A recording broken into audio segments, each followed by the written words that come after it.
समाजासाठी झटणारा दीपस्तंभ पंकज शहाणे. तुळजापूरच्या मातीतून उदयास आलेले एक तेजस्वी व्यक्तिमत्व म्हणजे पंकज शहाणे. आजच्या धावपळीच्या आत्मकेंद्रित जगात जिथे लोक स्वतःपुरतं मर्यादित राहतात, तिथे पंकज शहाणे समाजासाठी झटणारा एक जिवंत दीपस्तंभ ठरले आहेत. त्यांच्या समाजसेवेची सुरुवात केवळ एका इच्छेने झाली, समाजात सकारात्मक परिवर्तन घडवायचं. पंकज शहाणे हे नाव आज तुळजापूरमध्ये प्रबोधनाचे पर्यायवाची बनले आहे.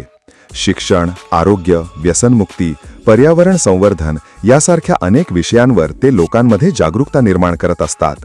सोशल मीडियासह विविध व्यासपीठांवरून ते जनतेला योग्य माहिती देतात, चुकीच्या समजुतींना दूर करतात आणि युवकांना दिशा देण्याचे कार्य करतात. त्यांचे बोलणे सुलभ पण मनात खोलवर परिणाम करणारे असते. विशेष म्हणजे पंकज शहाणे हे केवळ विचारांनीच नव्हे तर जीवनशैलीतूनही प्रेरणा देणारे व्यक्तिमत्व आहेत. ते एक शाकाहारी बॉडी बिल्डर आहेत. ही गोष्ट आजच्या पिढीसाठी एक मोठं उदाहरण आहे की नैसर्गिक मार्गाने प्रामाणिक प्रयत्नांद्वारे आरोग्य संपन्न आणि बलवान शरीर कमावता येतं.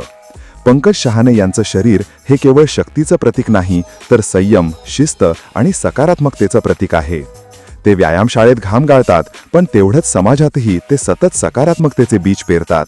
त्यांच्या प्रत्येक कृतीत एक स्पष्ट संदेश असतो, स्वतःला घडवत समाजालाही घडवा. त्यामुळेच तर आज अनेक युवक त्यांच्याकडे आदर्श म्हणून पाहतात. पंकज शहाणे हे नाव केवळ तुळजापूरपुरते मर्यादित राहिले नसून ते एक प्रेरणा बनली आहे, समाजासाठी जगण्याची, शाकाहारी जीवन जगण्याची आणि मन, शरीर व समाज या तिन्ही पातळ्यांवर विकास घडवण्याची. अशा या तेजस्वी व्यक्तिमत्वाला सलाम.